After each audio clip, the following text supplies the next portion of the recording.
क्या एक मामूली सा लड़का पूरे सैन जोन होली लैंड के मास्टर्स को अपने घुटनों पर ला सकता है? जब शांग याओ पीक को चारों तरफ से घेर लिया गया और यी चेन की मां को बेइज्जत किया गया, तब किसी ने नहीं सोचा था कि एक छोटा सा लड़का बीच सभा में डिंग वेयुअन की वो हालत कर देगा कि उसकी चीखें निकल जाएंगी। लेकिन असली धमाका तब हुआ जब यी चेन ने वो रहस्यमयी जेड पेंडेंट बाहर निकाला, जिसे देखकर बड़े बड़े एल्डर्स के पसीने छूट गए। आखिर इस बच्चे के पास सुप्रीम एल्डर की शक्तियां कहां से आईं और क्यों खुद सेक्ट हेड को इसके पैरों में गिरकर माफी मांगनी पड़ी? अगर आप जानना चाहते हैं कि कैसे यी चेन रातों रात इस पूरी इमॉर्टल लैंड का सबसे पावरफुल इंसान बन गया, तो इस वीडियो को आखिर तक जरूर देखें। रात के बीच में यी चेन की आंख खुलती है और वो खुद को एक छोटे बच्चे के रूप में पाता है, जिसके साथ एक बस्टेड गर्ल सोई हुई है। क्या यी चेन कोई सपना देख रहा था? असल में इस आदमी का नाम यी चेन है, जो अब टिएनचेन कॉन्टिनेंट नाम की कल्टीवेशन की दुनिया में दोबारा पैदा हुआ है। यी चेन जिस सेट का हिस्सा है वो एक लो लेवल फोर्स है जिसका नाम सैनजुआन होली लैंड है। यहाँ सैनजुआन होली लैंड में यूसीएल, शिंटेंग टंची और सीएनओ नाम के 4 पीक्स हैं। उसकी माँ ही चिंग हु है, जो सीएनओ पी की लीडर है। उसके अंडर कई सारी डिसाइपल्स हैं और वो सब महिलाएं हैं।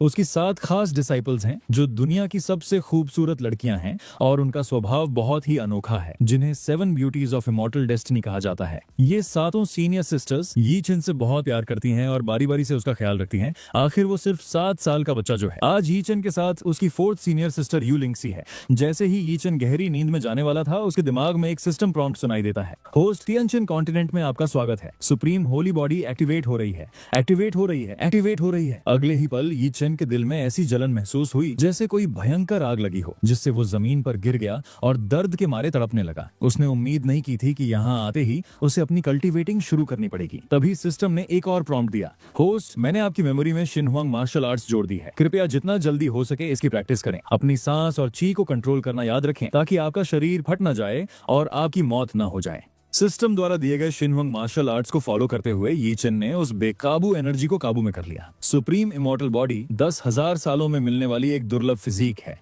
जो पलक झपकते ही आसमान और जमीन की स्पिरिचुअल एनर्जी को सोख लेती है। शिनहुआंग आर्ट्स सबसे बढ़िया मार्शल आर्ट्स का एक कलेक्शन है। इसे प्रैक्टिस करने के बाद ये पहाड़ों और समंदर को हिला सकता है और आसमान और जमीन को चौंका सकता है। इन दोनों चीजों का साथ होना वाकई में जबरदस्त था। बधाई हो होस्ट, आपकी कल्टीवेशन मेथड पूरी हो गई है और आपका लेवल अभी नैसेंट सोल स्टेज का पहला लेवल है। सिस्टम तुरंत एक्टिवेट हो जाएगा और चेक इन टास्क दिया जाएगा। यहाँ कल्टीवेशन बेस के लेवल्स इस तरह हैं: qi refining, foundation building, core formation, nascent soul, god transformation, डॉन चेन, Mahayana, gods, 9 trials of tribulation. छोटे यी चेन के पास पहले कोई कल्टीवेशन नहीं थी। अगर कोई टैलेंटेड इंसान भी हो तो उसे नैसेंट सोल स्टेज तक पहुंचने में कम से कम 30 साल लगते। लेकिन हैरानी की बात यह थी कि कुछ ही घंटों में यी चेन न केवल नैसेंट सोल स्टेज पर पहुंच गया, बल्कि उसका शरीर भी साइज में बड़ा हो गया। उसी वक्त उसकी 4th सीनियर सिस्टर भी जाग गई। अगर उसे यी चेन के अचानक बड़े होने का पता चल गया तो बहुत बड़ी मुसीबत हो जाएगी। इस मुश्किल घड़ी में सिस्टम प्रॉम्प्ट की आवाज गूंजी कि होस्ट ने 4th सिस्टर के बुधवार चेक इन टास्क को पूरा कर लिया है और उसे एक परमानेंट आइटम इल्यूजन चार्म मिला है। इसे शरीर पर चिपकाने से दूसरों को आपके बारे में इल्यूजन्स होने लगते हैं और न तो नजरों से और न ही छूकर असलियत का पता लगाया जा सकता है। इसका इस्तेमाल जल्दी में अलग अलग बॉडी टाइप्स की पहचान छुपाने के लिए किया जा सकता है। यी चेन ने फौरन उस इल्यूजन चार्म को अपने माथे पर चिपका लिया। 4th सीनियर सिस्टर ने यी चेन को हैरानी से देखा और कहा, तुम जमीन पर क्यों बैठे हो? तुम्हारे कपड़े इतने फटे हुए क्यों हैं? यी चेन ने चैन की सांस ली और सोचा कि इल्यूजन चार्म ने जरूर काम कर दिया है। उसने बहाना बनाया कि शायद नींद में चलने की वजह से वो गिर गया होगा। 4th सीनियर सिस्टर ने तुरंत यी चेन को गोद में उठा लिया और कहा, मुझे माफ कर दो, सीनियर सिस्टर ने तुम्हारा ठीक से ख्याल नहीं रखा, जिसकी वजह से तुम्हें चोट लगी। पर मुझे ऐसा क्यों लग रहा है कि तुम पहले से भारी हो गए हो? यी चेन ने घबराते हुए जवाब दिया, कल रात मैंने बहुत ज्यादा खाना खा लिया था। 4th सीनियर सिस्टर मुड़ी और बोली, तो तुम्हारा वजन बढ़ गया है। अब सुबह हो गई है, उठ जाओ वरना तुम्हारी माँ फिर से परेशान हो जाएंगी। तभी यी चेन को सिस्टम से एक साइन इन टास्क मिला, सिस्टम रिमाइंडर। अब होस्ट को एक नया टास्क दिया जाता है। 5th सिस्टर के पीछे जाओ और उनसे एल्केमी स्किल्स सीखो। यी चेन ने अपना सिर घुमाया और 4th सीनियर सिस्टर की ओर देखा। 4th सिस्टर, क्या आज का आपका कोई प्लान है? मैं चाहता हूं कि कोट पहने हुए 4th सीनियर सिस्टर ने जवाब दिया, मैं तो अपनी मेडिटेशन और कल्टीवेशन की प्रैक्टिस करूंगी। तुम क्या करना चाहते हो? यी चेन का ध्यान अब उनकी बातों पर नहीं था, क्योंकि पीछे से वो बहुत ही ज्यादा खूबसूरत लग रही थी। 4th सीनियर सिस्टर ने देखा कि यी चेन कुछ बोल नहीं रहा है, तो उन्होंने धीरे से मुड़कर उसे देखा। उनकी मुस्कान सीधे यी चेन के दिल पर लगी और उसके नाक से खून बहने लगा। यी चेन की ये हालत देखकर 4th सीनियर सिस्टर उसे उठाकर तुरंत अपनी माँ के पैलेस ले गईं। ही चिंग हु भी यह देखकर घबरा गईं। फोर्थ सीनियर सिस्टर ने समझाया कि सुबह जब यी चेन उठा था तब तो ठीक था, पर अचानक नाक से खून आने लगा और वो बेहोश हो गया और उसके चेहरे पर एक अजीब सी मुस्कान थी। उस वक्त भी यी चेन यही सोच रहा था कि आपने मुझे नीचे क्यों उतार दिया। ही चिंग हू ने घबराहट में एक पिल निकाली और कहा, शायद ये लिटिल चेन की पुरानी कल्टीवेशन का साइड इफेक्ट है। उम्मीद है कि मेडिसिन किंग वैली से मिली यह स्वॉलोइंग पिल उसकी मदद करेगी। उन्होंने वो पिल यी चेन के मुंह में डाल दी और फोर्थ सीनियर सिस्टर के साथ बेचैनी से उसके असर करने का इंतजार करने लगी। इसी बीच यी चेन ने पेट दर्द का नाटक किया, करवट बदली और चुपके से उस पिल को बाहर थूक दिया। उसने अपने शरीर से वो इल्यूजन चार्म भी हटा दिया जो उसकी बॉडी साइज को कंट्रोल कर रहा था। अगले ही पल यी चेन के शरीर से रोशनी का एक जोरदार धमाका हुआ। थोड़ी देर बाद यी चेन अपने असली साइज में वापस आ गया और एक जवान लड़के जैसा दिखने लगा। उसने हैरान होने का नाटक किया और खुशी से पूछा, माँ आपने मुझे कौन सी दवा दी, ये तो कमाल की है। अचानक फोर्थ सीनियर सिस्टर ने अपनी मुट्ठी तानी और यी चेन पर हमला कर दिया। वो चिल्लाई, तुम कौन हो, तुमने मेरे यी चेन के साथ क्या किया। लेकिन अब यी चेन के पास नैसेंट सोल स्टेज पर होने की वजह से यी चेन ने बड़े आराम से अपनी सिस्टर के हमले को रोक दिया। उसने फौरन अपनी फोर्थ सिस्टर को समझाया, फोर्थ सिस्टर ये वाकई में मैं ही हूँ, आपके पैर के तलवे पर एक दिल है, क्या यह साबित करने के लिए काफी नहीं है। ये सुनकर फोर्थ सीनियर सिस्टर दंग रह गई। यहाँ तक कि उनकी मास्टर को भी ये बात नहीं पता थी, सिर्फ यी चेन ही ये जानता था। अपनी चमकती आंखों के साथ ही चिंग हू ने यी चेन को गले लगा लिया और कहा, मैं महसूस कर सकती हूँ मेरे बेटे के शरीर में ऑरा का सैलाब उमड़ रहा है जो दुनिया में बहुत कम देखने को मिलता है। मेरा लिटिल चेन आखिरकार मार्शल आर्ट्स की प्रैक्टिस करने के काबिल हो गया। लेकिन यी चेन ने कहा, माँ मैं सबसे पहले खुद को छुपाने की कला यानी डिस्गाइज सीखना चाहता हूँ। ही चिंग हू ने हैरानी से देखा तो यी चेन ने समझाया, मुझे अचानक इतनी बड़ी शक्ति मिली है, मुमकिन है कि दूसरे लोग मुझसे जलने लगे। खुद को छुपाना सीखने से मुश्किल वक्त में मेरी जान बच सकती है। माँ ने सिर हिलाया और कहा, बात तो सही है, मेरा बेटा कितना समझदार हो गया है। तो फिर तुम अपनी थर्ड सीनियर सिस्टर के पास जाओ और उनसे आर्ट ऑफ डिस्गाइज सीखो। यी चेन को जाते देख फोर्थ सीनियर सिस्टर को अब भी यकीन नहीं हो रहा था कि जो बच्चा कल रात उन्हें गले लगाकर सोया था वो अचानक इतना हैंडसम लड़का बन गया। तभी उनका चेहरा शर्म से लाल हो गया, जैसे उन्हें कुछ याद आया हो। ओ नहीं, अगर यी चेन थर्ड सिस्टर के हाथ लग गया तो पता नहीं क्या हो जाएगा। इसी बीच एक दूसरे आंगन में एक बेहद खूबसूरत परी जैसी दिखने वाली लड़की को छींक आई। वो सोचने लगी, ये क्या हो रहा है, मुझ जैसी कल्टीवेटर को जुकाम कैसे हो सकता है। ये अन म्याओ हान थी। जब यी चेन वहां पहुंचा तो उसने गलती से थर्ड सीनियर सिस्टर को कपड़े बदलते हुए देख लिया। घबराकर यी चेन ने तुरंत माफी मांगी, लेकिन अन म्याओहान को इस बात से कोई फर्क नहीं पड़ा और वो अपने काम में लगी रही। यी चेन ने शर्माते हुए कहा, मैंने वो जादुई दवा पी ली थी और अब मैं पहले जैसा नहीं रहा। ये सुनकर अन म्याओहान ने यी चेन को गौर से देखा और जवाब दिया, वाकई तुम अब काफी लंबे और हैंडसम हो गए हो। अपनी ऐसी तारीफ सुनकर यी चेन और भी ज्यादा शर्मा गया और उनकी आंखों में देख भी नहीं पा रहा था। उसे डर था कि कहीं वो उसे कच्चा ना चबा जाए, लेकिन अन म्याओहान उसे चिढ़ाती रही और बोली, तुम तो और भी ज्यादा स्वादिष्ट लगने लगे हो। यी चेन ने सोचा कि थर्ड सीनियर सिस्टर वाकई में चार्म आर्ट्स की उस्ताद हैं। उनकी हर बात और हरकत ख्यालों में खो जाने जैसी थी। अचानक अन म्याओहान ने बात बदली, तुम यहाँ आर्ट ऑफ डिस्गाइज सीखने आए हो ना। यी चेन ने हाँ कहा। तब थर्ड सिस्टर ने समझाया, इस कला को सीखने के लिए तुम्हें चेहरे के 4 हिस्सों की गहरी जानकारी होनी चाहिए, स्किन, मसल्स, बोन्स और टेंडन्स। तुम्हें ये किताबें पढ़नी होंगी। लेकिन जब यी चेन ने किताबें खोली तो उसे कुछ समझ नहीं आया। ये तो मैथ्स से भी ज्यादा मुश्किल था। ऊपर से थर्ड सीनियर सिस्टर उसे लगातार घूर रही थी, जिससे शांति से पढ़ना नामुमकिन था। वाई चेन ने सोचा कि वो किताबें लेकर चला जाए, पर एन म्याओहान ने उसे रोक दिया और कहा, मेरी ये किताबें टॉप सीक्रेट हैं, तुम इन्हें कमरे से बाहर नहीं ले जा सकते, इसलिए तुम्हें यहीं रुकना होगा। एन म्याओहान के दबाव की वजह से यी चेन को मजबूरी में वहीं रुकना पड़ा। ये सब बस इसलिए था ताकि यी चेन जल्द से जल्द आर्ट ऑफ डिस्गाइज सीख सके। थोड़ी देर बाद अन म्याओहान को गर्मी लगने लगी और वो कमरे से बाहर चली गई। यी चेन मन ही मन सोचने लगा, क्या आप मुझसे भी ज्यादा हॉट हो सकती हैं? और इतनी देर हो गई पर मेरा ध्यान अब भी पढ़ाई में नहीं लग रहा है। तभी कमरे के बाहर से किसी ने आवाज दी, थर्ड सीनियर सिस्टर, मास्टर ने सबको मीटिंग हॉल में बुलाया है। वाई चेन ने बाहर भागकर एक नौकरानी से पूछा कि क्या हुआ है। उसने बताया, डिंग वेयुआन फिर से कुछ ढूंढते हुए आया है और उसने हमसे मास्टर यू शाओफंग के जन्मदिन के लिए गिफ्ट तैयार करने को कहा है, वो भी अपनी मर्जी की लिस्ट के हिसाब से। इससे पहले कि यी चेन और कुछ पूछता, थर्ड सीनियर सिस्टर पीछे से गुस्से में चिल्लाई, उस यू शाओफंग की हिम्मत कैसे हुई? क्या उन्हें वाकई लगता है कि हम उनसे कमजोर हैं? चलो मैं भी देखना चाहती हूँ कि वो शांग याओ पीक में क्या तमाशा करना चाहता है। वो हाथ में कोड़ा लिए कातिलाना अंदाज में बाहर निकली। मीटिंग हॉल में डिंग वेयुआन बड़े घमंड के साथ बैठा था और सबको डांट रहा था, कितने दिन बीत गए, तुम्हें बस ये फालतू सामान तैयार करना था, तुम लोग क्या कर रहे हो? हे चिंग हू ने शर्मिंदगी के साथ कहा, ये शांग याओ फोंग की तरफ से लॉर्ड के जन्मदिन का तोहफा है, इसमें बहुत कीमती जड़ी बूटियां भी हैं। अगले ही पल डिंग वेयुआन ने हे चिंग हू के सिर पर वार किया और चिल्लाया, क्या मैंने तुम्हें ये कचरा तैयार करने को कहा था? ये देखकर फोर्थ सीनियर सिस्टर यू लिंगसी को बहुत गुस्सा आया और वो बोली, एक छोटे से एल्डर होकर तुम्हारी हिम्मत कैसे हुई पीक मास्टर की बेइज्जती करने की? अगर ही चिंग हू ने उन्हें न रोका होता तो शायद वहीं लड़ाई शुरू हो जाती। डिंग वेयुआन को उम्मीद नहीं थी कि यू लिंगसी उसका सामना करेगी। उसने धमकी देते हुए कहा, तुम्हारी हिम्मत कैसे हुई मुझसे ऐसे बात करने की? क्या तुम सान वान होली लैंड में नहीं रहना चाहती? सान वान के चारों पीक्स हमारे यूसीएलपी की छाया में जिंदा हैं। तुम्हारी क्या औकात है जो मुझ पर चिल्लाओ? उसी वक्त थर्ड सीनियर सिस्टर अन म्याओहान वहां पहुंची और दूर से ही करारा जवाब दिया, मैं बहुत देर से किसी कुत्ते के भौंकने की आवाज सुन रही थी तो पता चला कि एक कुत्ता अंदर घुस आया है। गुस्से के मारे डिंग वेयुआन कांपने लगा और बोला, ठीक है, तुम लोग बहुत बिगड़ गए हो, मैं मास्टर को रिपोर्ट करूंगा और अगले महीने से तुम्हें एक चवन्नी भी नहीं मिलेगी। इतना कहकर वो जाने लगा तो हे चिंगहू ने पीछे से माफी मांगते हुए कहा, एल्डर डिंग शांत हो जाइए, ये सब एक गलतफहमी थी, हम माफी मांगना चाहते हैं, कृपया मास्टर चिन से कोई शिकायत मत कीजिएगा। ये सुनकर डिंग वेयुआन रुका और ठंडी आवाज में बोला, माफी? तुम इस गिफ्ट की भरपाई कैसे करोगी? ही चिंग हू ने कहा, आप जो चाहते हैं अगर हमारे पास होगा तो हम जरूर देंगे। तब डिंग वेयुआन ने अपनी गंदी नीयत दिखाते हुए कहा, मैंने सुना है कि जूनियर सिस्टर अनचाम दिखाने में बहुत माहिर है, अगर वो मेरी अच्छे से सेवा करे तो मैं खुश हो जाऊंगा और तुम्हें माफ कर दूंगा। सबको हैरान करते हुए अन म्याओहान बिना किसी हिचकिचाहट के मान गई। ही चिंग हू उसे रोक भी नहीं पाई।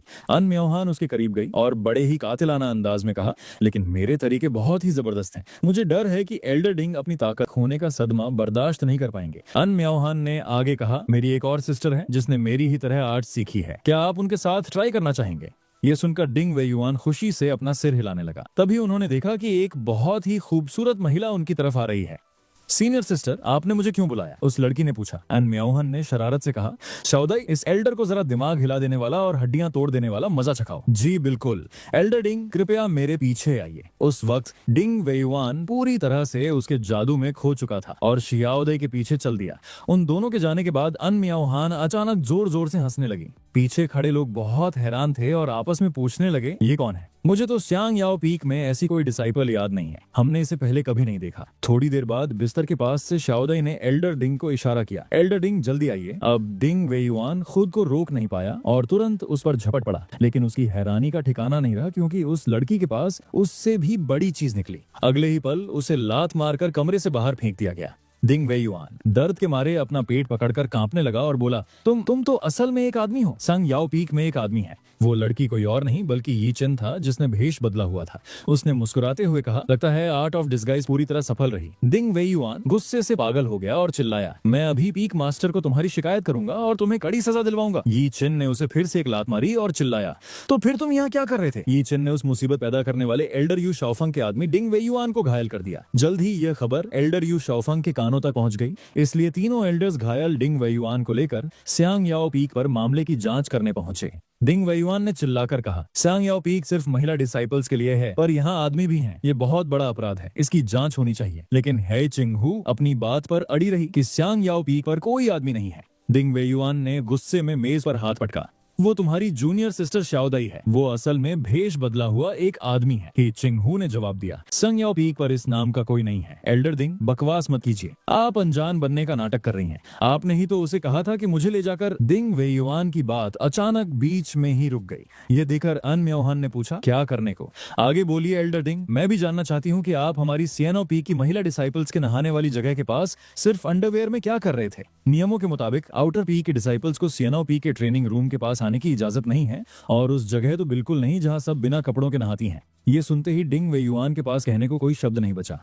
एल्डर शन लू को भी लगा कि कुछ गलत है। उन्होंने तुरंत डिंग वेयुआन से पूछा कि वो वहां क्या कर रहा था। डिंग वेयुआन ने सोचा, मैं ये तो कभी नहीं कह सकता कि मुझे बेवकूफ बनाया गया था। अगर एल्डर शान लू को पता चला तो मैं मारा जाऊंगा। उसे खामोश देख तीनों एल्डर्स को शक हो गया कि यह जरूर कुछ गलत करते हुए पकड़ा गया है। सांग याओ पीक पर सब जानते थे कि छोटे बच्चे यी चेन के अलावा वहाँ कोई और मर्द नहीं है। आपस में बातचीत करने के बाद आखिर में उन्होंने इसे एक गलतफहमी करार दिया। डिंग वेयुआन के माफी मांगने के बाद मामला सुलझ गया। फोर्थ सीनियर सिस्टर ने कहा, थर्ड सीनियर सिस्टर, आपकी चाल बहुत ही कमाल की थी। वो हरामी डिंग वेयुआन अब भविष्य में कभी मुसीबत खड़ी करने की हिम्मत नहीं करेगा। मैं तो इतना शानदार प्लान सोच भी नहीं सकती थी। ये किसका आइडिया था? अन म्याओहान ने जवाब दिया, ये यी चेन का आइडिया था। उसने कहा था कि वो डिंग वेयुआन को सबक सिखाना चाहता है और उसने वैसा ही किया। अब ऐसा लगता है कि हम उसे छोटा बच्चा समझकर ट्रीट नहीं कर सकते। इसी बीच यी चेन अपनी पढ़ाई के कमरे में बैठा पिछली लड़ाई के बारे में सोच रहा था। तभी सिस्टम ने उसे बधाई दी। बधाई हो होस्ट, आपने learn disguise technique sign in task पूरा कर लिया है और आपको इनाम में मास्टरी ऑफ पपेट्री के साथ 15 एक्सपीरियंस पॉइंट्स मिलते हैं। जैसे ही ये शब्द गूंजे, यी चेन के दिमाग में पपेट्री बनाने का सारा ज्ञान आ गया। यी चेन को ये नहीं पता था कि उसकी थर्ड सीनियर सिस्टर और फोर्थ सीनियर सिस्टर दरवाजे के बाहर छुपकर उसे देख रही हैं। यू लिंगसी ने धीरे से फुसफुसाते हुए पूछा, क्या हमारा इस तरह छुपकर देखना ठीक है? अनमियाओहन को इसकी कोई परवाह नहीं थी, वरना हमें लिटिल चेन के राज का कैसे पता चलेगा? मुझे शक है कि यी चेन को कोई अजीब टेक्निक मिली है जिससे वो रातों रात इतना बदल गया। शायद वो अभी अंदर उसी की प्रैक्टिस कर रहा है। तभी कमरे के अंदर से कुछ अजीब आवाजें आने लगी।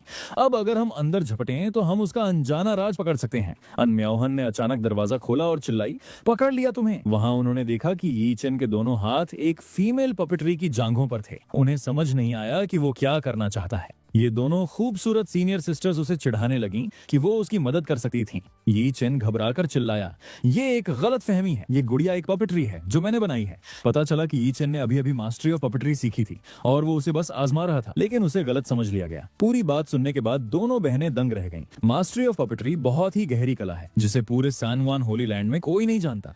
इस छोटे से लड़के ने इसे खुद ही सीख लिया और ऐसा लगता है कि इसकी कंप्लीशन रेट भी बहुत ज्यादा है। अपनी बहनों के हैरान चेहरे देखकर यी चेन को समझ आ गया कि ये मास्टरी ऑफ पपेट्री कितनी महान चीज है। उसने सोचा कि भविष्य में उसे अपनी शक्तियों को छुपाकर रखना चाहिए। तभी थर्ड सीनियर सिस्टर अनम्याओहन ने उत्सुकता से पूछा, इस पपेट्री के शरीर पर ये 5 ग्रूव्स किस लिए हैं? यी चेन ने बताया कि ये सिंगी के लिए अपग्रेड इंटरफेसेस हैं। भविष्य में इनमें एनर्जी क्रिस्टल्स लगाए जा सकते हैं जिससे ये एक बैटल फॉर्म में बदल जाएगी। जब वो गर्व से अपनी पपेट्री के बारे में बता रहा था तभी सिस्टम ने एक और टास्क दिया। होस्ट को नया टास्क दिया जाता है, बैक माउंटेन पर जाओ और वहां के 1000 ईयर ओल्ड पाइन ट्री के नीचे साइन इन करो। दूसरों को ये शक न हो कि सिंगी एक पपेट्री है। यी चेन ने अपनी थर्ड सिस्टर से कपड़ों का एक सेट उधार लिया। सीनियर सिस्टर से कपड़े उधार लेकर यी चेन बैक माउंटेन की तरफ निकल गया।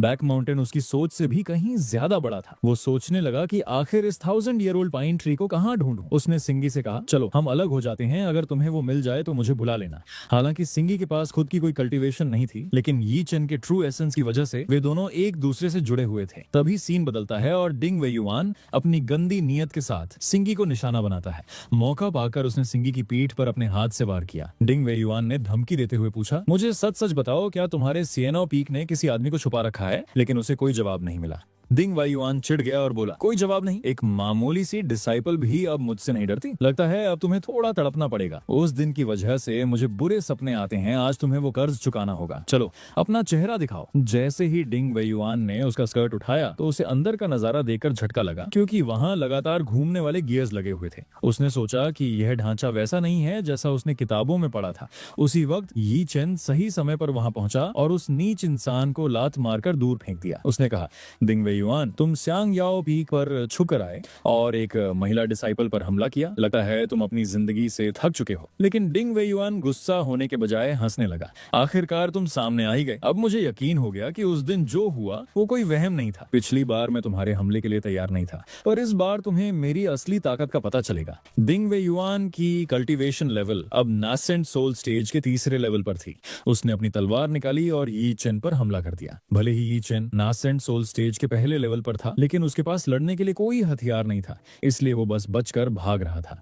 जब डिंग वेयुआन बहुत देर तक उसे छू भी नहीं पाया तो उसने ताना मारा, कमीने लड़के, तुम भागते बहुत तेज हो। तुम्हें लगता है कि तुम भागते रहोगे तो मैं कुछ नहीं कर पाऊंगा। यी चेन ने सोचा कि उसकी सुप्रीम इमॉर्टल बॉडी एक ही सांस में आसमान और जमीन की स्पिरिचुअल एनर्जी सोख सकती है। वो उसे ताकत में नहीं हरा सकता, पर उसे थका जरूर सकता है। डिंग वेयुआन को यी चेन के इशारों का मतलब समझ नहीं आया, पर उसे बहुत गुस्सा आ रहा था। उसने कहा, मैं तुम्हें जिंदा पकड़ना चाहता था, पर अब इसकी जरूरत नहीं है। ये कहकर उसने अपनी सारी स्पिरिचुअल पावर अपनी तलवार में लगा दी और एक जोरदार सोर्ड ची छोड़ी जो कई मीटर लंबी थी। उसकी रफ्तार इतनी तेज थी कि बचने का समय ही नहीं था। मुसीबत की इस घड़ी में यी चेन ने जमीन से एक पत्थर उठाया, उसमें अपनी स्पिरिचुअल एनर्जी भरी और उसे पूरी ताकत से फेंका, जिससे वो हमला रुक गया। ये देखकर डिंग वेयुआन हका बका रह गया। उसने पूछा, ये किस तरह का दांव है? यी चेन ने मजाक उड़ाते हुए कहा, क्या तुम इसे दांव कहते हो? बस एक पत्थर उठाओ और इस्तेमाल करो, ये तो बच्चों की लड़ाई जैसा है। उसने आगे कहा, किसने कहा कि सिर्फ दिखावे वाले दांव ही असली होते हैं? अगर कोई चीज काम कर जाए तो वही सही है। ये तुम्हारी दिखावटी तकनीकों से कहीं ज्यादा काम का है। इस बार डिंग वेयुआन सच में आग बबूला हो गया। उसकी सबसे खास तकनीक का अपमान करने की हिम्मत कैसे हुई। उसने एक के बाद एक कई सोर्ची छोड़ना शुरू कर दिया। इस हालत में भी यी चेन बिल्कुल शांत था। यह बिल्कुल वही असर था जो वो चाहता था। अगर आप स्पिरिचुअल एनर्जी में यी चेन से मुकाबला करेंगे तो आपका हारना तय है। पहले की तरह ही उसने पत्थरों का इस्तेमाल करके सारी सोर्ड ची को रोक दिया। इस वक्त डिंग वेयुआन बुरी तरह हाँफ रहा था और मन ही मन सोच रहा था, ये बच्चा मुझसे ताकतवर तो नहीं है, पर इसके पास इतनी ची कहां से आ रही है। जब तक वो कुछ समझ पाता, एक विशाल पत्थर उसकी तरफ उड़ता हुआ आया। उसने अपनी तलवार के एक वार से उसे बीच से चीर दिया, लेकिन यी चेन चालाकी से उस पत्थर के पीछे छुपा हुआ था। जब तक डिंग वेयुआन उसे देख पाता, बहुत देर हो चुकी थी। यी चेन ने उसकी छाती पर जोरदार पाम स्ट्राइक मारी। वार इतना ताकतवर था कि वो पत्थर से टकराने के बाद ही रुका, लेकिन जब धुआं छटा तो वहां कोई नहीं था। उसके भागने के हुनर वाकई लाजवाब थे। अभी यी चेन इस बात से अनजान था कि उसकी हालिया लड़ाई को एक रहस्यमयी और ताकतवर शख्स देख रहा था। उसने धीरे से कहा, लगता है डिसाइपल्स के बीच एक बहुत ही कमाल का लड़का मौजूद है।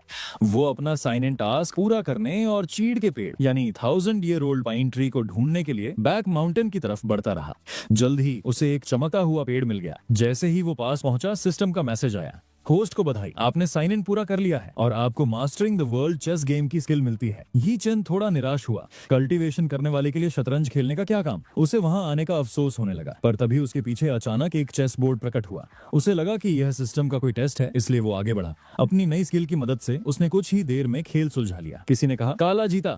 अगले ही पल चेस बोर्ड में दरारें पड़ने लगी और वह टूटने लगा। तभी वहां से एक बहुत ही खूबसूरत महिला बाहर निकली और खुशी से झूमते हुए बोली, आखिरकार किसी ने इस खेल को सुलझा लिया और मैं आजाद हो गई। आसमान में उड़ती उस सुंदरी को देख यी चेन दंग रह गया। सिंगी उसे बचाने के लिए तुरंत आगे आई। उस महिला ने पूछा, तुम किस पी के डिसाइपल हो। उसने आदर के साथ जवाब दिया, प्रणाम, मैं सांग याओ पी का डिसाइपल हूँ, मेरा नाम यी चेन है। वो महिला हैरान रह गई। सैंग याओ पीक ने लड़कों को कब से लेना शुरू कर दिया। उसने सावधानी से कहा, मुझे एक नियम के हटकर वहां जगह मिली है। उसे उम्मीद नहीं थी, पर उस महिला ने बुरा मानने के बजाय इस फैसले की तारीफ की और कहा कि वो अपनी मास्टर का शुक्रिया अदा करे।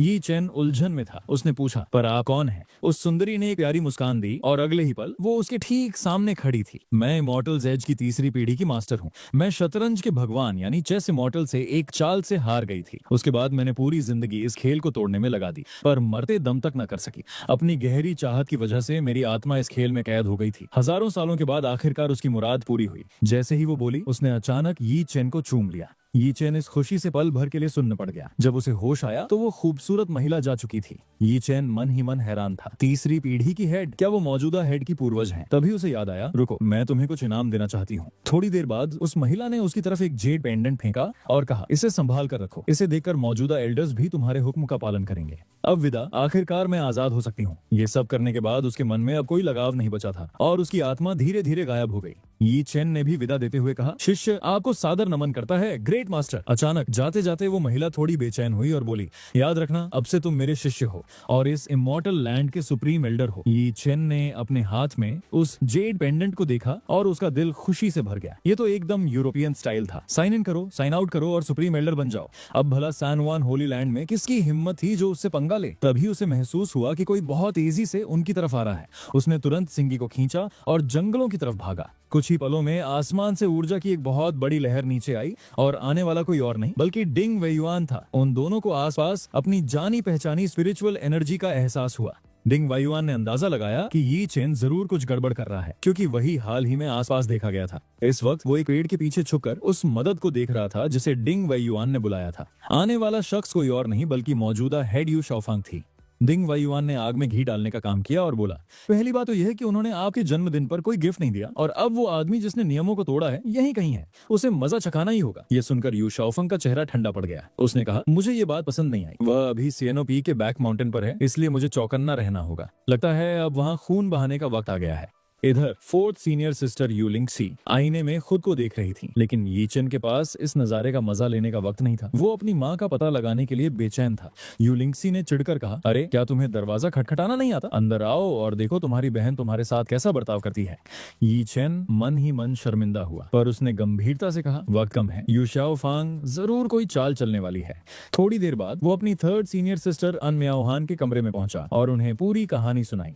अन म्याओहान ने माथे पर बल देते हुए कहा, मास्टर को वाकई हेड ने यूसीएल पीक पर यह कहकर बुलाया है कि कोई बहुत जरूरी काम है। क्या ये कोई जाल है? ये सुनकर यी चेन कमरे से बाहर भागा ताकि वो हे चिंग हू को ढूंढ सके। दोनों सीनियर सिस्टर्स उसे रोकने लगी क्योंकि उन्हें डर था कि कहीं उसकी मर्द वाली पहचान सबके सामने ना आ जाए, लेकिन उसके पास अब वो जेड पेंडेंट था, इसलिए वो बेखौफ जा सकता था। सनग्वान होली लैंड में अब यी चेन कहीं भी जा सकता था। इससे दोनों सीनियर सिस्टर्स को चैन मिला, पर उन्होंने लड़के के इशारे को गलत समझा। उन्हें लगा कि उसके दिमाग में फिर कोई शरारत चल रही है। इसी बीच कॉन्फ्रेंस हॉल में सारे पीक मास्टर्स जमा हुए। हे चिंग हू वहां पहुंची तो यू शाओफंग ने बस सिर हिलाकर स्वागत किया। वो उलझन में थी और उसने पूछा, मास्टर मेरी बैठने की जगह कहाँ है? तभी डिंग वेयुआन ने घटिया हंसी हंसते हुए कहा, ही चिंग हू, तुम्हारी हिम्मत कैसे हुई सीट मांगने की? आज ये गैदरिंग सिर्फ तुम्हारे संग याओ पी की सजा तय करने के लिए है। उसे फौरन समझ आ गया कि यह एक जाल है, पर उसने डटकर पूछा, एल्डर डिंग, आखिर हमारे यहाँ का गुनाह क्या है? डिंग वेयुआन चिल्लाया, पहला गुनाह, तुमने एक मर्द को छुपा कर रखा है। दूसरा, तुम लोगों ने मुझ जैसे एल्डर को पीटा। और तीसरा, तुमने सेट मास्टर के जन्मदिन के तोहफे का अपमान किया। हे चिंग हू भी पीछे नहीं हटी। एल्डर डिंग, मुझे नहीं पता था कि आप बात को इतना खींचेंगे, पर यह बताइए कि आप हमारी महिला डिसाइपल्स के कमरे में क्या कर रहे थे? डिंग वेयुआन बेशर्मी पर उतर आया, कैसा कमरा? मुझे कुछ नहीं पता। मैंने बस एक आदमी को देखा था और जब उसे पकड़ने गया तो तुम सबने मुझे पीटा। ये सुनकर वो गुस्से से कांपने लगी। तभी टियन की पीक मास्टर ने टोकते हुए कहा, जूनियर सिस्टर, इस बार तुमने हद पार कर दी, तुम्हें माफी मांगनी ही होगी। शिंटिंग पीक मास्टर ने भी सुर में सुर मिलाया। आखिरकार उन्होंने फैसला सुनाया, स्यांग याओ पीक को उस आदमी को हमारे हवाले करना होगा और मुआवजे में 50,000 टेल्स चांदी और 10 टन बेहतरीन जड़ी बूटियां देनी होंगी। सांग याओ पीक का सालों से शोषण हो रहा था, उनके पास 5,000 टेल्स जुटाना भी मुश्किल था। तभी यू शाओफंग कड़क कर बोली, ऐसा लगता है कि तुम हमसे अलग होना चाहती हो। ही चिंग हू घबरा कर बोली, नहीं मास्टर, मेरी ऐसी हिम्मत नहीं है। डिंग वेयुआन ने मौके का फायदा उठाया और पास जाकर मजे लेने लगा। उसने फुसफुसाते हुए कहा, अगर तुम पैसे नहीं दे सकती तो मैं मदद कर सकता हूँ, बस तुम्हें मेरे साथ वक्त बिताना होगा। अभी वो बात पूरी भी नहीं कर पाया था कि यी चेन वहां पहुंच गया और उसने एक जोरदार लात मारी। उसने उसे तब तक पीटा जब तक चेहरा नहीं बिगड़ गया। आखिरी बार उसने इतना तेज किया कि डिंग वेयुआन कभी बाप बनने लायक नहीं बचा। वो दर्द से बेहोश हो गया। उसने कमर पर हाथ रखा और शान से बोला, सुना है तुम लोग मुझे ढूंढ रहे थे, लो तुम्हारा दादा यहाँ आ गया। हालांकि उसके आने से यह पक्का हो गया कि वहां वाकई एक मर्द छुपा हुआ था। यू शाओफंग के आदेश पर कई डिसाइपल्स हॉल के अंदर घुस आए, पर यी चेन बिल्कुल नहीं घबराया। मेरे सामने ड्रामा करने की तुम्हारी हिम्मत कैसे हुई? उसने अपना बायां पैर जोर से पटका और एक जबरदस्त ताकत से सबको पीछे धकेल दिया। जब वहां मौजूद लोगों ने उसकी स्पिरिचुअल एनर्जी को महसूस किया तो साफ पता चल रहा था कि वो नासेंट सोल रेल्म की शुरुआती स्टेज पर है। टियन की पीक मास्टर ये देखकर दंग रह गया कि इतनी कम उम्र में कोई इतनी ऊंची कल्टीवेशन कैसे पा सकता है। ये देखकर यू शाओफंग ने गुस्से में अपनी कुर्सी का हत्था तोड़ दिया और यी चेन पर हमला करने के लिए झपटी। हे चिंग हू ने घबराकर लड़ाई रोकने की कोशिश की, भाई रहम करो, तुम्हारी कल्टीवेशन तो डोन्यू स्टेज के बीच में है, वो तुम्हारा मुकाबला नहीं कर पाएगा। जैसे ही यू शाओफंग का मुक्का पास पहुंचने वाला था, उसने तुरंत अपना जेड पेंडेंट बाहर निकाल दिया। उसे देखते ही यू शाओफंग के होश उड़ गए, मानो उसने कोई भूत देख लिया हो। क्या यह मास्टर की निशानी है? यी चेन चिल्लाया, जो भी सुप्रीम एल्डर्स का अनादर करेगा उसे मार पड़नी चाहिए। और उसने यू शाओफंग को एक जोरदार थप्पड़ जड़ा जिससे वो दूर जा गिरी। शिंटिंग पीक मास्टर ने शक जताते हुए कहा, पूर्वजों की पीढ़ी के लोग तो अमर हो चुके हैं, इतना जवान सुप्रीम एल्डर, ये जरूर कोई झूठा इंसान है। तभी अचानक उस निशानी से सुप्रीम एल्डर की रूह बाहर निकल आई। तुम पागल हो गए हो क्या? तुम मुझे नहीं पहचानते? तीनों मास्टर्स तुरंत जमीन पर घुटनों के बल बैठ गए। प्रणाम मास्टर, रूह ने डांटते हुए कहा, मत सोचो कि मुझे तुम दोनों की काली करतूतें नहीं पता। कुछ ही सालों में तुम लोगों ने सैन जुआन होली लैंड को बर्बाद कर दिया है। अब से यह सुप्रीम एल्डर ही सबका सुपरवाइजर होगा। हर जरूरी बात इसे बतानी होगी और इसके आदेश मानने होंगे। जो भी इसे नहीं मानेगा मैं उसे अपने साथ ले जाऊंगी। ये सुनकर तीनों डर के मारे कांपने लगे। यी चेन ने मुस्कुराते हुए कहा, चलो छोड़ो, आखिर मैं सांग याओ पीक में रहकर नियम तोड़ रहा हूँ और तुम लोग तो बस अपना काम कर रहे थे, पर वहाँ रहने में कुछ कमियां तो हैं। अगर आप सबको बुरा लगे तो मैं यू शाओफंग के साथ रहने चला जाता हूँ। ये सुनते ही वो डर के मारे हाथ जोड़ने लगे। उन्हें समझ आ गया था कि अब अपनी खैरियत के लिए उन्हें यी चेन की चापलूसी करनी होगी। डिंग वेयुआन चुपके से भागने की कोशिश कर रहा था, पर यी चेन ने उसे पकड़ लिया। मौत के डर से वो माफी मांगने लगा। उसने शरारत से कहा, शांत हो जाओ, मैं बहुत ही सीधा साधा इंसान हूँ, पुरानी बातों को भूल जाना चाहिए। इतना कहकर उसने डिंग वेयुआन को एक मुक्का मारा और चेतावनी दी, अगर आगे से तुमने कोई मुसीबत खड़ी की तो अंजाम बुरा होगा। उसी पल सिस्टम का मैसेज आया, होस्ट को गुप्त चेक इन टास्क पूरा करने के लिए बधाई, आपको इनाम में अल्टीमेट मिस्टीरियस सोर्ड स्नोइंग मिलती है। मामला सुलझने के बाद वो और हे चिंग हू वापस सांग याओ पीक लौट आए।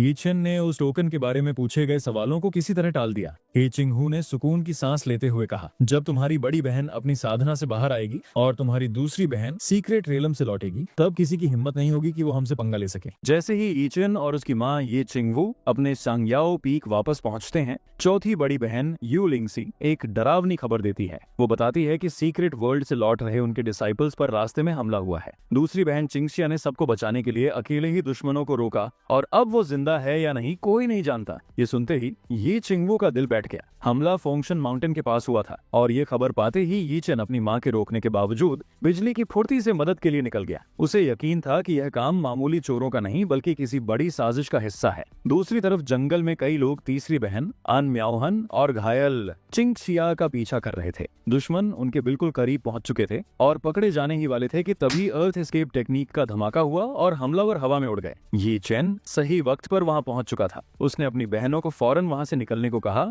और अकेले ही मोर्चा संभाल लिया। चिंगशिया ने जाते जाते बताया कि दुश्मन उनके कीमती खजाने लूट ले गए हैं, जिस पर यी चेन ने वादा किया कि वो सब कुछ सूद समेत वापस लाएगा। लुटेरों का लीडर यी चेन को अकेला देखकर हंसने लगा और उसे धमकी दी कि अपनी जान प्यारी है तो रास्ता छोड़ दो। यी चेन ने कड़क आवाज में कहा कि सान वन होली लैंड के डिसाइपल्स को लूटने वालों को अपनी मौत की खबर नहीं है क्या। इस पर डाकू ठाके लगाने लगे और बोले कि वो पुराना जमाना बीत चुका है जब इस सेक्ट का नाम चलता था। उनकी बातें सुनकर यी चेन समझ गया कि ये लोग सिर्फ खजाने के लिए नहीं बल्कि पूरे होली लैंड को तबाह करने आए हैं। उसने फैसला किया कि खजाना वापस पाने के लिए उसे इनमें से किसी को जिंदा पकड़ना होगा ताकि वो इनके असली ठिकाने तक पहुंच सके। अगले ही पल सारे डाकू उस पर एक साथ टूट पड़े। ये लोग अपनी नैसेंट सोल स्टेज कल्टीवेशन के घमंड में चूर थे, पर असलियत में उनकी सोर्ड्स पर खतरनाक पॉइजन लगा हुआ था। यी चेन के लिए अपने नए हथियार की ताकत आजमाने का यह एक परफेक्ट अपॉर्चुनिटी था। यी चेन बस एक कैजुअल स्विंग के साथ अपनी सोर्ड की पावर चेक करना चाहता था, लेकिन उस एक वॉर से उसने लगभग पूरे ग्रुप का सफाया कर दिया। पता चला कि उस सोर्ड में स्पिरिचुअल एनर्जी एम्प्लीफिकेशन का इफेक्ट था। यी चेन की अर्ली स्टेज कल्टीवेशन असल में गॉड ट्रांसफॉर्मेशन के टॉप स्टेज जैसा रिजल्ट दे रही थी। बैंडिट्स का लीडर वहां एक पल भी रुकने की हिम्मत नहीं कर सका और रोते बिलखते वहां से भाग निकला। यी चेन ने अजीब तरह से मुस्कुराते हुए कहा, जितनी जोर से भाग सकते हो भागो और अपने साथियों के पास जाओ। सेकंड सिस्टर और थर्ड सीनियर सिस्टर को बचाने के बाद यी चेन ने उस बैंडिट लीडर का पीछा किया और उनके स्ट्रॉन्ग होल्ड तक पहुंच गया। उसे पता चला कि ये लोग स्नो ईगल सेक्ट के डिसाइपल्स थे। उन्होंने सैन वन होली लैंड के लोगों को सीक्रेट रेल में खजाना खोजने के लिए भेजा था और फिर उसे लूटने का प्लान बनाया था। इस पूरे खेल का मास्टरमाइंड कोई और नहीं बल्कि स्नो ईगल सेक्ट का एल्डर था। तभी वह बैंडिट लीडर घबराया हुआ वापस आया और बोला, एल्डर, हम उस फीमेल डिसाइपल को पकड़ने ही वाले थे जो उसे बचाने आई थी, लेकिन तभी वहाँ ये लड़का आ गया। वह कम से कम गॉड ट्रांसफॉर्मेशन स्टेज के टॉप पर है और उसने एक ही वार में हमारे दर्जन से ज्यादा डिसाइपल्स को मार दिया। एल्डर चौंक गया और उसने पूछा, क्या सैन जुआन होली लैंड के 4 पीक्स का लॉर्ड यहाँ आ गया है? बैंडिट लीडर ने जवाब दिया, नहीं, वह लड़का सिर्फ 17 या 18 साल का है, वो पीक मास्टर नहीं हो सकता। एल्डर ने तुरंत उसे नीचे गिरा दिया और कहा, बकवास बंद करो। एक जवान लड़के की कल्टीवेशन गॉड ट्रांसफॉर्मेशन स्टेज की कैसे हो सकती है? तुम जरूर अपने घमंड में उस लड़की से हार गए होगे और अपनी जान बचाने के लिए यह झूठ बोल रहे हो। बैंडिट लीडर बोला, एल्डर, अगर मैं आधा भी झूठ बोलूं तो मुझ पर थंडरबोल्ट गिरे। जैसे ही उसने अपनी बात खत्म की, सच में एक थंडरबोल्ट आ गिरा। जैसे ही एल्डर उस झूठ बोलने वाले को मारने वाला था, यी चेन हजारों लाइटनिंग बोल्ट्स के साथ वहां प्रकट हुआ। एल्डर के पसीने छूटने लगे और उसने पूछा, ये आदमी कौन है जो ऐसा हेवनली फिनोमेनन ला सकता है? बैंडिट लीडर तुरंत चिल्लाया, यही है वो, इसी ने हमारे लोगों को एक झटके में खत्म किया था। ये यहाँ भी पहुंच गया संभल कर। एल्डर इतना गुस्सा हुआ कि उसने उसे मुक्का मार दिया और कहा, तुम ही उसे यहाँ लेकर आए हो? फिर उसने सोचा कि शायद ये सजा मांगने आया है। उसने अपने आदमियों से कहा, जल्दी से फॉर्मेशन तैयार करो और मेरे सिग्नल का इंतजार करो। इसके बाद वह यी चेन के पास गया। एल्डर बोला, मैं साइक स्विंग मेंडोइस्ट का एल्डर हूँ, क्या मैं पूछ सकता हूँ कि तुम हमें क्यों रोक रहे हो? उसने आगे कहा, तुम्हारी इतनी हिम्मत, क्या तुम जानते हो कि सैन जुआन रिवर के पीछे स्नो ईगल सेक्ट का इलाका है? सिर्फ एक सोर्ड लेकर तुम हमें उकसा रहे हो? ये तो बस। इससे पहले कि वह अपनी बात पूरी कर पाता, यी चेन ने एक जबरदस्त सोर्ड स्ट्राइक की। वह सोर्ड एनर्जी एल्डर के पास से गुजरी और उनके नीचे बहने वाली नदी को 2 हिस्सों में चीर दिया। एक अकेला इंसान और एक सोर्ड पूरी नदी को तोड़ने के लिए काफी थे। एल्डर ने देखा कि नेगोशिएशन टूट गया है और चिल्लाकर मुझे ब्लेम किया कि मैं बहुत रूथलेस हूँ। फॉर्मेशन एक्टिवेट हुआ, पर तभी यी चेन ने स्मार्क किया और कहा, क्या तुम उन्हें बुला रहे हो? अचानक कई डिसाइपल्स जो फॉर्मेशन सेट कर रहे थे बिना किसी के नोटिस किए हवा से नीचे गिर गए। एल्डर को अचानक रियलाइज हुआ कि तुमने जानबूझकर मुझे बातों में फंसाया और टाइम स्टॉल किया ताकि तुम लाइटनिंग का यूज करके उन पर स्नीक अप कर सको। जैसे ही वो बोला, ई चेन का डैगर उसके लेफ्ट शोल्डर पर लगा, जिससे उसे हर जगह कमजोरी फील होने लगी। ये साफ था कि उसे पॉइजन दिया गया था। ई चेन ने कुछ नहीं छुपाया और कहा, मैंने ये तुम्हारे डिसाइपल से ही लिया है। क्या ये घोस्टली सौरो पॉइजन है? एल्डर ने तुरंत एंटीडोट निकाला। वो खुद भी उस पॉइजन से डरता था। ई चेन वेट कर रहा था कि वो एंटीडोट निकाले। उसने उसे तब मारा जब वो ऑफ गार्ड था और एंटीडोट नेचुरली उसके हाथों में आ गया। अब सेकंड सिस्टर का पॉइजन क्योर हो सकता था। एल्डर इतना गुस्सा था कि उसने अपने दांत पीसे। उसे पहले कभी इस तरह प्ले अराउंड नहीं किया गया था, खासकर एक छोटे ब्रैड द्वारा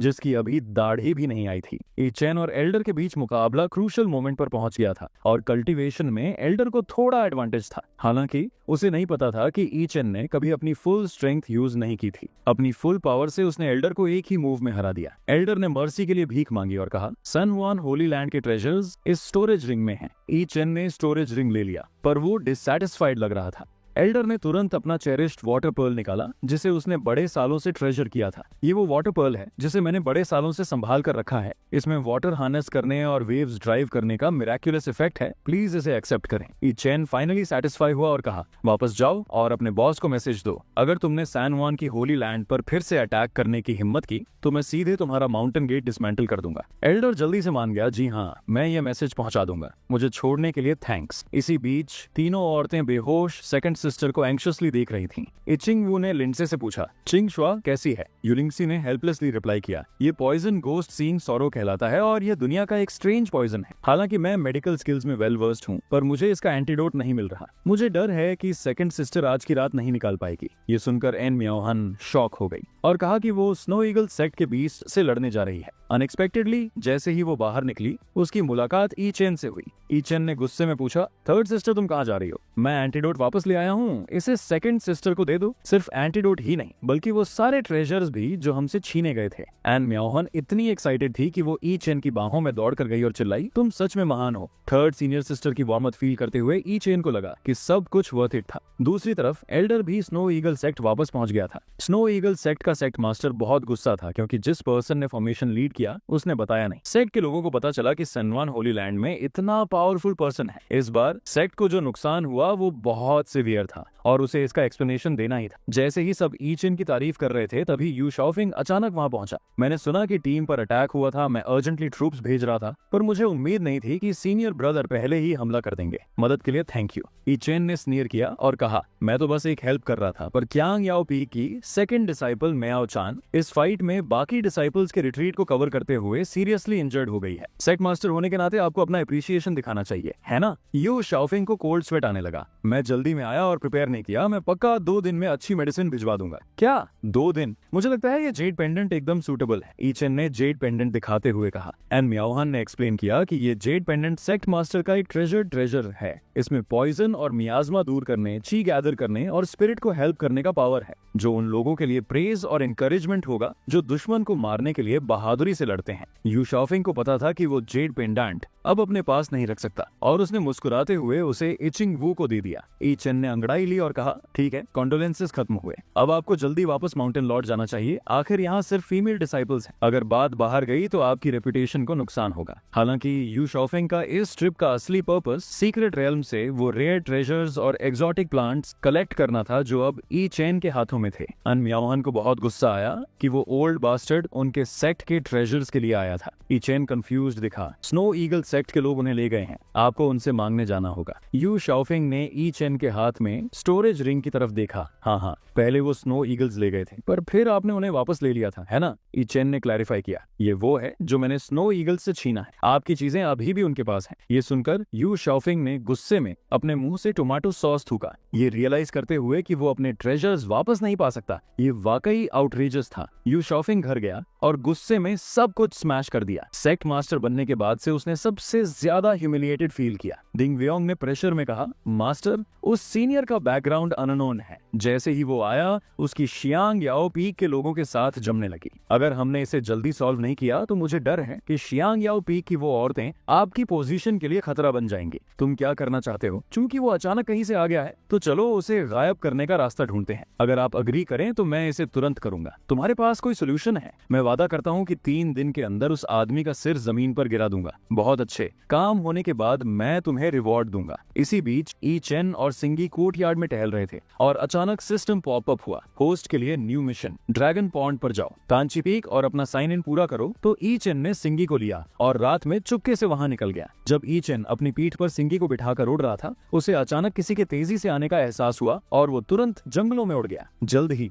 वहां टांची पीक के कई डिसाइपल्स आ गए और ई चेन और सिंगी झाड़ियों में छुप गए। ई चेन को रियलाइज हुआ कि अगर टांची पीक के डिसाइपल्स ने उन्हें देख लिया तो मुसीबत हो जाएगी, इसलिए उसने अपनी सोर्ड पर न उड़ने का फैसला किया। कुछ देर बाद ई चेन सक्सेसफुली ड्रैगन पॉन्ड पहुंच गया, पर अजीब बात थी कि मिशन पूरा होने का कोई प्रॉम्प्ट नहीं आया। उसने सोचा कि क्या उसे पानी में कूदना होगा। तभी सिंगी ने उसे इशारा किया, मास्टर क्या आप वो ढूंढ रहे हैं? उसकी डायरेक्शन में देखने पर उसने ड्रैगन पॉन्ड के पास रखे हुए औरतों के कुछ रिवीलिंग कपड़े देखे। ई चेन ने सिंगी को खींचा और बिना एक शब्द बोले वहां से निकलने ही वाला था, पर भागने से पहले ही वो पकड़े गए। हालांकि वो फिगर इतनी जानी पहचानी क्यों लग रही थी? ध्यान से देखने पर पता चला कि वो सेकंड सिस्टर चिंगशिया थी। चिंगशिया भी हैरान थी और उसने पूछा, ई चेन तुम यहाँ क्यों आए हो? ई चेन ने पहले पूछा, सेकंड सिस्टर क्या आपका पॉइजन खत्म हो गया? आप रेस्ट क्यों नहीं कर रही बल्कि इस सुनसान जगह नहाने आ गए? चिंगशिया ने रिप्लाई किया, तुम्हारे एंटीडोट की वजह से पॉइजन लगभग साफ हो गया है, पर मुझे स्नो ईगल सेक्ट के एल्डर्स का एब्सोल्यूट फ्लेम पाम भी लगा था और मेरी बॉडी में फायर पॉइजन बहुत तेज है। सिर्फ ड्रैगन पॉन्ड का बर्फीला ठंडा पानी ही मेरे घाव भर सकता है। और तुम यहाँ आधी रात को क्या कर रहे हो? क्या तुम अपनी सेकंड सिस्टर को नहाते हुए देखने के लिए यहाँ पीछे पीछे आए हो? ई चेन ने जल्दी से एक बहाना बनाया, मैं यहाँ ट्रेजर ढूंढने आया हूँ। मैंने तंजो से सुना था कि ड्रैगन पॉन्ड के नीचे कोई सीक्रेट ट्रेजर छुपा है, इसलिए मैं अपनी किस्मत आजमाना चाहता हूँ। पर असल में वो सोच रहा था कि बस कोई भी बहाना बनाकर सेकंड सिस्टर को यहाँ से टाल दूं। चिंगशिया का एक्सप्रेशन सीरियस हो गया, यहाँ तक कि अच्छे स्विमर्स भी हमेशा खतरे से बाहर नहीं निकल पाते। अगर मैं पानी के 3 मीटर नीचे भी रहूं तो उससे और नीचे नहीं जा सकती। ड्रैगन पॉन्ड बहुत गहरा है और नीचे का पानी बहुत पावरफुल है। ये तुम्हारे खेलने की जगह नहीं है, मेरे साथ वापस चलो। वो ई चेन को वापस खींचने ही वाली थी कि तभी कोई वहां आ गया। 2 डिसाइपल्स वहां पहुंचे पर उन्हें आसपास कोई नहीं मिला। उनमें से एक ने कहा, अजीब है, मैंने वहां कोई आवाज सुनी थी, चलो जाकर चेक करते हैं। बहुत अंधेरा है, क्या पानी के नीचे कोई है? डिसाइपल्स को रियलाइज नहीं हुआ कि ई चेन और बाकी सब पानी के नीचे छुपे थे, इस डर से कि कहीं वो नीचे चेक करने ना आ जाएं। अचानक उन तीनों को पानी के नीचे से एक बड़ा सक्शन फोर्स फील हुआ और उनकी बॉडीज बिना कंट्रोल के नीचे खींचती चली गईं। ये एक डिजास्टर था और ऊपर के 2 लोगों से बचने के चक्कर में वो 3 मीटर से ज्यादा गहरे चले गए। ई चेन और बाकी लोग किसी मिस्टीरियस फोर्स की वजह से पूल में खींच गए और जैसे ही उन्होंने खुद को संभाला, वो अपने नीचे एक मॉन्स्टर जेलीफिश देखकर दंग रह गए। टेंटिकल्स ने सेकंड सिस्टर को चारों तरफ से लपेट लिया और वो कोमा में चली गई। पानी में लड़ना ई चेन के लिए अच्छा नहीं था। भले ही सिंगी पर कोई असर नहीं पड़ रहा था, पर उसके पास कोई कॉम्बैट एबिलिटीज नहीं थी। अचानक ई चेन को वो वाटर रिपेलेंट पर्ल याद आया जो उसे पहले मिला था। उसने उसे आजमाने के बारे में सोचा और एक क्यूरियस एटीट्यूड के साथ उसे सिंगी की बॉडी में डाल दिया। सिंगी से एक टेरिफाइंग फोर्स निकली जिससे पेट्रोलिंग कर रहे डिसाइपल्स का ध्यान गया और वो तुरंत पीक लॉर्ड को खबर करने भागे। जैसे ही ई चेन और सेकंड सिस्टर उस जेलीफिश के पेट में समाने वाले थे, सिंगी ने अपनी पावर दिखाई और टेंटिकल्स तोड़ दिए। ई चेन ये देखकर खुश हो गया कि उसकी शर्त काम कर गई। अब सिंगी के पास वाटर कंट्रोल करने की एबिलिटी आ गई थी। जैसे जैसे सिंगी ने अपनी स्ट्रेंथ दिखाई, उसने जेलीफिश के टेंटिकल्स एक एक करके काट दिए और आखिरकार वो उसके हाथों मर गया। ई चेन ने देखा कि सेकंड सिस्टर उसकी बाहों में है और बिना झिझक के उसने अपने मुंह से उसे ऑक्सीजन देना शुरू किया। पर इससे पहले कि वो अपना मुंह गर्म भी कर पाता, सिंगी ने दया दिखाते हुए एक वाटर बैरियर बना दिया जिससे वो पोंड के बॉटम तक पहुंच सके। ई चेन को अचानक कुछ गलत लगा और वो चिल्लाया, रुको, क्या ये पानी का पूल बॉटमलेस नहीं है? 2 चीखों के साथ वो तीनों पॉन्ड के बॉटम में गिर गए। बात और खराब तब हुई जब सिंगी सीधे ई चेन के भाई के ऊपर गिरी और वो लगभग बेहोश हो गया। उसने जल्दी से माफी मांगी और ई चेन ने ढीठ बनकर कहा, मैं ठीक हूँ, मैं बहुत टफ हूँ। दोस्तों, अगर आपको ये पार्ट पसंद आया हो तो कमेंट करके जरूर बताएं। साथ ही मुझे यह भी बताएं कि आपको मेरी कौन सी सीरीज सबसे ज्यादा अच्छी लगती है और मुझे किसे आगे जारी रखना चाहिए।